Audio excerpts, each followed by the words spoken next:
546 میں آ کر شیعوں کی حکومت کو ختم کیا طغرل بیگ سلجوکی نے۔ سلجوک مسلمان ہوئے تھے محمود غزنوی کے دور میں، سلجوک ان کے بڑے کا نام تھا۔ تو ایک دفعہ محمود غزنوی نے سلجوک سے پوچھا اگر مجھے تیری مدد کی ضرورت ہو تو کتنے آدمی پیش کر سکتے ہو؟ تو اس نے ایک تیر دیا، کہا یہ ایک تیر ہے میرا، کسی کو یہ تیر بھیج کر میرے علاقے میں بھیج دو تو چند گھنٹوں میں 1,00,000 تلواریں تیرا پہرا دینے کے لیے تیار ہوں، میرے پاس اتنی طاقت ہے۔ تو یہ سلجوک کی نسل میں تھا طغرل بیگ۔ اللہ تعالیٰ نے جب عرب زوال کا شکار ہو گئے اور ضعف کا شکار ہو گئے، جیسے بڑھاپے کا کوئی علاج نہیں، جب قوموں پہ زوال آتا ہے تو اس کا بھی کوئی علاج نہیں، پھر اور قوم کو جگہ ملتی ہے۔ جیسے بڑھاپا ایک فرد پہ آتا ہے، ایسے بڑھاپا قوم پہ آتا ہے۔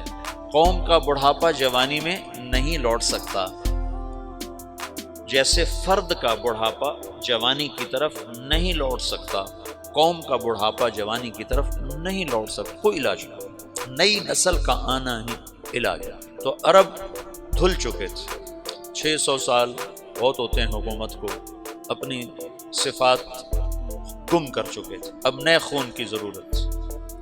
طغرل بیگ پہلا شخص تھا جس نے آ کر اہل السنت والجماعت کو استحکام بخشا، شیعوں کی حکومت کو ختم کیا، بغداد سے، شام سے، ان سارے علاقوں سے۔ صلاح الدین ایوبی نے اسماعیلی شیعہ کی حکومت کو ختم کیا، مصر میں۔ العاضد ان کا آخری خلیفہ تھا۔ صلاح الدین ایوبی نور الدین زنگی رحمۃ اللہ علیہ کا پروردہ تھا، اس کا دوست تھا، اس کے دوست بھی تھا، بچہ بھی تھا اس کے سامنے، زیادہ لکھنے پڑھنے کا شوق تھا۔ پھر اللہ تعالیٰ نے اس سے کام لیا اور اس کو مصر کا گورنر بنا کے بھیجا، مصر کی مدد کے لیے بھیجا۔ تو وہاں اس نے صلاح الدین ایوبی نے وہاں ختم کیا، طغرل بیگ نے یہاں ختم کیا۔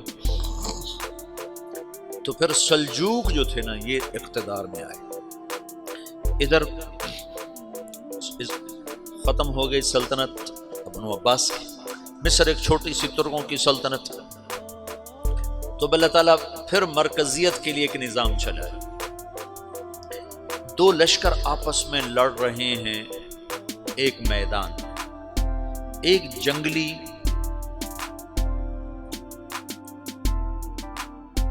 بدوؤں کا قافلہ، جنگل کے لوگ اپنے قبیلے کو لے کر، ایک جنگلی قبیلہ اپنے سردار کے ساتھ نقل مکانی کر رہا ہے ایک جگہ سے دوسری جگہ۔ اللہ کا نظام کہ یہ لوگ چلتے چلتے چلتے اس وادی میں پہنچ گئے جہاں جنگ ہو رہی ہے، دو لشکر آپس میں لڑ رہے ہیں۔ جب یہ وہاں پہنچتے ہیں تو ایک لشکر کے قدم اکھڑ رہے ہیں اور دوسرا غالب آ رہا ہے۔ ان کو نہیں پتا شکست کھانے والے کون ہیں اور فتح پانے والے کون ہیں، ان کو نہیں پتا۔ اس جنگلی قبیلے کے سردار کا نام بھی طغرل ہے، طغرل۔ تو یہ سردار کہتا ہے جو شکست کھا رہے ہیں ان کی مدد کرو، کچھ پتہ نہیں کون ہے، کہتا جو شکست کھا رہے ہیں ان کی مدد کرو۔ تو 400 وحشی جنگلیوں نے فاتح لشکر کے پیچھے حملہ کر دیا۔ تو ایک کافی ہوتا تھا، 400 دوڑ جب تلواریں پڑیں تو چند لمحوں میں نقشہ بدل گیا، بھاگنے والے جم گئے اور جمنے والے بھاگ پڑے۔ جب جنگ ختم ہوئی تو شکست خوردہ لشکر کے بادشاہ نے ان کو بلایا، اسے پوچھتا ہے مجھے جانتے ہو میں کون ہوں؟ کہا نہیں۔ کہا تو تم نے میری مدد کیوں کی؟ کہا انسانی ہمدردی کی وجہ سے، تمہیں شکست ہو رہی تھی اس لیے تمہاری مدد کی۔ اور اس نے اپنا تعارف کرایا، میں ہوں سلیمان سلجوکی، ترکی کا بادشاہ۔ مسلمانوں کا لشکر تھا اور تاتاریوں سے شکست کھا رہا تھا، تاتاری فتح پا رہے تھے، مسلمان شکست کھا رہے تھے۔ وہ اللہ کی غیبی مدد بن کر آئے تو وہ اس سے کہتا ہے میرے ساتھ رہنا پسند کرو گے؟ تم نے میرے اوپر احسان کیا ہے، میں اس کا بدلہ دینا چاہتا ہوں، میرے ساتھ رہنا پسند کرو گے؟ کہنے کا کر لوں گا۔ تو اس کو لے کر ترکی آیا، اور استنبول اس وقت روم کی حکومت میں تھا، اسے فتح کیا اس تغرل کے آگے چوتھے پانچویں پڑپوتے محمد فاتح نے۔ تو یہ استنبول ہے، یہ ترکی ہے، بیچ میں ایک چھوٹا سمندر ہے، یہاں ایک جاگیر ہے۔ تو سلطان سلیمان کہتا ہے یہ جاگیر تجھے وقف ہے، ادھر سے رومی مجھے تنگ کرتے ہیں حملے کر کر کے، تو میرا دفاع کرتے رہنا، یہ جاگیر تیری۔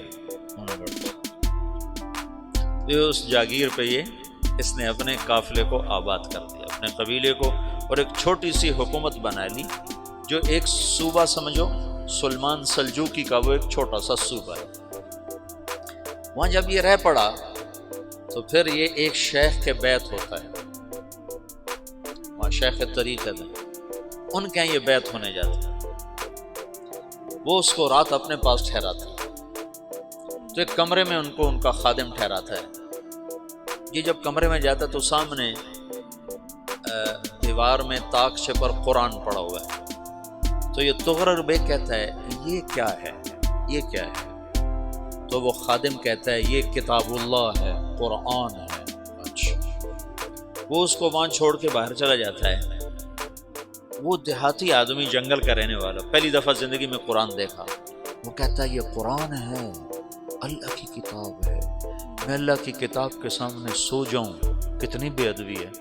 تو اس نے ایسے قرآن اٹھایا اور سر پہ رکھ لیا اور کھڑا ہو، ساری رات قرآن سر پہ رکھ کے کھڑا رہا۔ رات کے پچھلے پہر اس کو خواب آیا،